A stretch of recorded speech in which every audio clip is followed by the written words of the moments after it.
नमस्कार स्टूडेंट्स। पिछले कई दिनों से मैं देख रहा था कुछ व्लॉगर्स हैं, उनकी तरफ से इस तरह के संकेत दिए गए एक खतरे को लेकर कि UK post study work permit बंद कर सकता है। उसके बाद मैंने देखा सोशल मीडिया पे काफ़ी स्टूडेंट्स के बीच में इसको लेकर डिबेट हो रही है। वैसे तो किसी भी इशू पर डिस्कशन हो, डिबेट हो, अच्छी बात है, कोई हेल्दी इशू हो। मैं नाम नहीं लूँगा उस ब्लॉगर का, कई लोगों ने उनको क्रिटिसाइज़ भी किया। मुझे ये लगता है कि वो सिर्फ़ उनका एक व्यू पॉइंट था,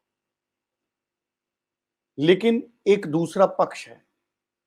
मैंने उसके बाद काफ़ी कुछ पता करने की कोशिश की और मुझे ये लगा कि यूके अगर यूके कभी भी पोस्ट स्टडी वर्क परमिट बंद करने के बारे में सोचेगा, ख़ास तौर पे स्टूडेंट्स के लिए, इंटरनेशनल स्टूडेंट्स के लिए, तो उसके लिए एक प्रोसेस है।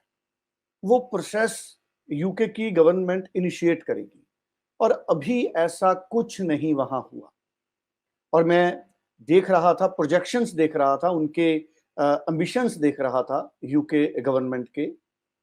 तो मैंने जो कई तरह का जो बैटर अवेलेबल है, इंफॉर्मेशन अवेलेबल है, मैंने उसको रिसर्च किया, सर्च किया, तो मैं इस डिसीजन पे पहुंचा कि 2030 तक उनका टारगेट है प्रति वर्ष हर साल 6 लाख इंटरनेशनल स्टूडेंट्स को उन्होंने हायर एजुकेशन सिस्टम के तहत उन्हें बुलाना है यूके में। और सबसे पहली बार वर्ष 2021 में यूके ने 6,05,130 इंटरनेशनल हायर एजुकेशन स्टूडेंट्स को यूके में उनकी यूनिवर्सिटीज में इनवाइट किया है। तो 2021 में पहली बार टारगेट 6 लाख का पूरा हुआ था, 6,05,130। ये उनके फिगर्स हैं। इसका मतलब है वर्ष 2030 तक यूके प्रति वर्ष 6 लाख का टारगेट पूरा करना चाहता है। स्टूडेंट्स एक बहुत बड़ी सोर्स ऑफ इनकम है यूके के लिए। और यूके ने जो एजुकेशन जो वैल्यू एजुकेशन एक्सपोर्ट्स के जरिए उन्होंने जो तय की है, वो चाहते हैं कि 35 बिलियन डॉलर, 35 बिलियन पॉन्ड्स, माफ कीजिएगा, डॉलर नहीं, पॉन्ड्स, 35 बिलियन पॉन्ड्स 2030 तक यूके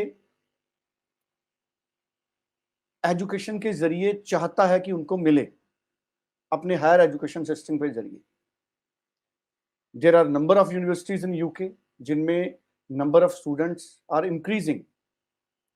और अगर हम बात करें पिछले वक्त में, तो 10 यूके की ऐसी बड़ी यूनिवर्सिटीज हैं जिन्होंने स्टूडेंट्स जिसमें 28% से लेकर 51% तक इंक्रीज हुए हैं यूनिवर्सिटीज में पिछले वक्त में। उनमें जो बड़ी यूनिवर्सिटीज हैं, और ये वर्ष 2021 का डाटा है, जो टॉप 10 यूनिवर्सिटीज हैं वर्ष 2021 में यूके की, मैं बता भी देता हूं स्टूडेंट्स की इंफॉर्मेशन के लिए। यूनिवर्सिटी कॉलेज लंदन है, उसमें 23,360 नंबर रहा स्टूडेंट्स का, 51% इंक्रीज हुआ। उसके बाद द यूनिवर्सिटी ऑफ मैनचेस्टर है, उसमें 17,625 स्टूडेंट गए 2021 में, 39% उनका इंक्रीज हुआ स्टूडेंट्स का, परसेंटेज ऑफ स्टूडेंट्स जो इंक्रीज हुआ। यहाँ टोटल परसेंटेज जो इन यूनिवर्सिटीज में गया, टोटल परसेंटेज जो बढ़ा overall, the university of Edinburgh 15,590, 41% students, percentage of students. इसी तरह King's College London 15,550, Coventry University 13,760 students, number है ये स्टूडेंट्स का। द यूनिवर्सिटी ऑफ ग्लासगो, उसमें 13,245 students. Imperial 11,265। The university of Sheffield 11,260, University of the Arts London 11,230 और the university of Leeds 10,455। So overseas students in UK 2021, ये top 10 universities हैं, इनमें इतने students थे जो इससे पिछले साल के मुकाबले में बड़े हैं। So total percentage of students भी है इसमें। तो इससे हम इस बात पे, इस निष्कर्ष पे पहुंच सकते हैं, जो एम्बिशन है यूके की सरकार की, वो नंबर ऑफ स्टूडेंट्स को 6 लाख या उससे कुछ ज्यादा रखने की है, ताकि 2030 तक उनका टारगेट 35 बिलियन पाउंड्स का पूरा हो, अचीव हो, और उनका जो हायर एजुकेशन सिस्टम है उसमें नंबर ऑफ स्टूडेंट्स आ जाएं। अब जो कुछ ब्लॉगर्स ने जो चिंता व्यक्त की थी, उसके पीछे रीजन क्या था? ब्लॉगर्स ने इस तरीके की बात रखी कि बहुत सारे स्टूडेंट्स हैं, खास तौर पे इंडियन स्टूडेंट्स भी हैं, दूसरे मुल्कों से भी वहां जाते हैं, वो एडमिशन लेते हैं, एडमिशन लेने के बाद ड्रॉप आउट हो जाते हैं, वहां काम करने लग जाते हैं, और यूनिवर्सिटीज में नंबर ऑफ स्टूडेंट्स कम हो जाते हैं, जिससे यूनिवर्सिटी की इकोनॉमी को असर पड़ता है। और जिन स्टूडेंट्स ने एडमिशन ली है रेगुलर स्टडीज के लिए, तो वो हर सेमेस्टर में, हर साल अपनी फीस देंगे, जिससे गवर्नमेंट के लिए एक सोर्स ऑफ इनकम बनेगा। वो स्टूडेंट्स जितने टाइम के लिए काम करने के लिए एलिजिबल हैं, वो अपना काम करेंगे, वो भी अर्न करेंगे, और वो फीस भी डिपॉजिट करेंगे यूनिवर्सिटीज में। और जब यूनिवर्सिटीज से ड्रॉप आउट बढ़ते हैं, तो यूके की गवर्नमेंट को चिंता होती है कि यूनिवर्सिटीज फाइनेंशियल क्राइसिस में आएंगी, और यूनिवर्सिटीज की इकोनॉमी अगर बूस्ट होगी तो गवर्नमेंट की इकोनॉमी बूस्ट होगी। तो इसलिए ये व्लॉगर्स ने इस तरीके की चिंता प्रकट की है। एक ब्लॉगर की वीडियो काफी हाईलाइट हुई, काफी क्रिटिसाइज हुआ, उनकी सोच गलत नहीं थी, लेकिन अभी जितने स्टूडेंट्स ड्रॉप आउट हो भी रहे हैं, उससे कोई ज्यादा फर्क नहीं पड़ने वाला, क्योंकि यूके ने टारगेट बहुत बड़ा कर दिया। पहले यूरोपियन यूनियन से बहुत सारे स्टूडेंट्स आया करते थे, वो अब नहीं आ रहे हैं, कम आ रहे हैं बहुत ज्यादा, उनको उस तरीके के बेनिफिट नहीं है।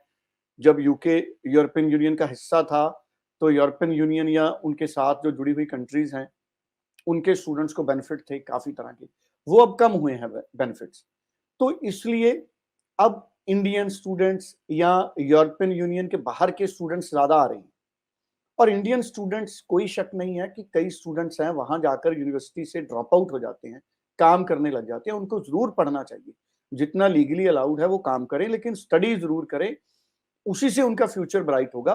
तो अभी इतना स्ट्रेंथ टारगेट रखा है यूके ने कि अगर कुछ परसेंटेज ड्रॉप आउट भी होगा, तो नंबर ऑफ स्टूडेंट्स हैं अराउंड 6 लाख पर ईयर, तो इसलिए वो यूके की इकोनॉमी को डैमेज नहीं करेंगे जो ड्रॉप आउट कर रहे हैं अभी।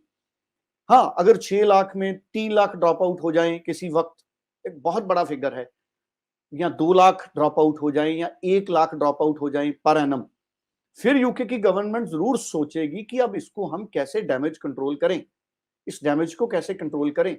इसलिए अभी चिंता की कोई बात नहीं है। अभी अगर यूके चाहेगा कि हम स्टूडेंट्स का पोस्ट स्टडी वर्क परमिट खत्म करें, उसका एक प्रोसेस है, पार्लियामेंट में भी बात आएगी, इमिग्रेशन मिनिस्ट्री में बात आएगी, प्रपोजल्स आएगी, यूनिवर्सिटीज से रिपोर्ट्स मांगी जाएंगी, यूनिवर्सिटीज अपने मेमोरेंडम देंगी, अपने आउटपुट देंगी।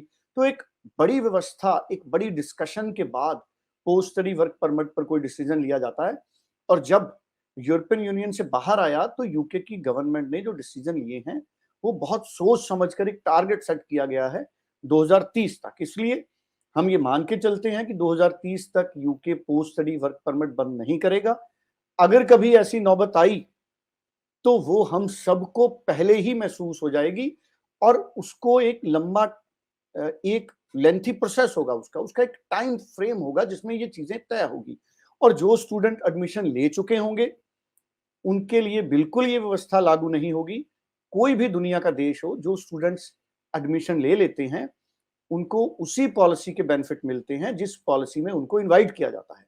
तो इसलिए अगर कभी पोस्ट स्टडी वर्क परमिट बंद होगा, उससे पहले यूके में डिबेट होगी, बहस होगी, पार्लियामेंट तक बात जाएगी, मिनिस्ट्री में हाईलाइट होंगे ये इश्यूज, तब कभी जाकर ऐसे डिसीजन होंगे। इसलिए अभी स्टूडेंट्स को पैनिक होने की जरूरत नहीं है। चिंता करने की जरूरत नहीं है। फिर भी किसी स्टूडेंट को बहुत ज्यादा डाउट है, जो ऑफिशियल एजेंसीज हैं यूके की, गवर्नमेंट है, आप उनको मेल कर सकते हैं, आप अपने क्वेश्चंस वहां भेज सकते हैं। और ये बीइंग जर्नलिस्ट मेरा एक ओपिनियन है, कुछ भी इस दिशा में अगर अपडेट्स होंगे तो मैं भी, जैसे ही मुझे पता लगेगा, मैं बिल्कुल आप लोगों के साथ शेयर करूंगा। और कोई भी अपडेट होगा, जैसे मैंने कहा, हम जरूर शेयर करेंगे। फिर भी हम सब लोग इस इंतजार में भी रहेंगे कि हमको और ऑथेंटिक इंफॉर्मेशन मिलती रहे। और कोई भी जो इंफॉर्मेशन है उसको गवर्नमेंट की किसी भी एजेंसी के जरिए भी हम वेरीफाई कर सकते हैं। तो आज के लिए बस मैंने इतनी बात अब सभी स्टूडेंट से करनी थी, और कुछ भी अपडेट होंगे तो हम जरूर आपस में डिस्कस करेंगे। Thank you so much.